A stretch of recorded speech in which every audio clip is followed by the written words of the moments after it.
Pero ang paniniwala ni Lola Linda na tubong alabat, ang kanilang namanang paraan ng pagluluto nito nalalayo sa dati isang munggo na hinain ni Rizal. Ang mga sangkap nito, bawang, sibuyas, kamatis, itong taba ng baboy, talbos ng sili, ginisang munggo.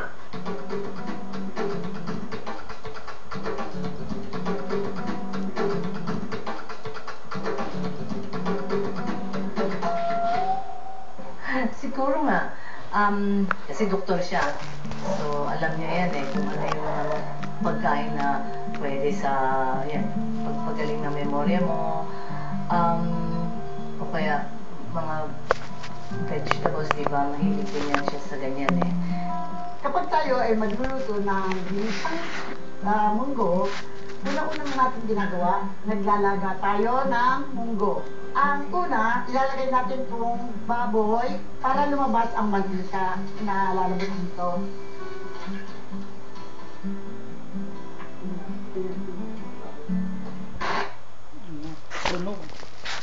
Susunod natin dito ilalagay ay ang talbos ng sili. Dito, optional, pwede din ang talbos ng ampalaya. Saka lahat halos ng talbos.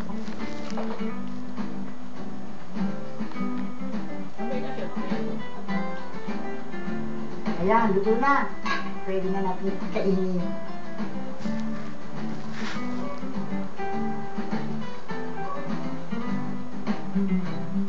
Ito na ang niluto ko, minsang munggo, na sa palagay ko ay malaking naitutulong sa inyong mga kalusugan. Ito ay paborito ng ating pambansang bayani na si Dr. Jose Rizal.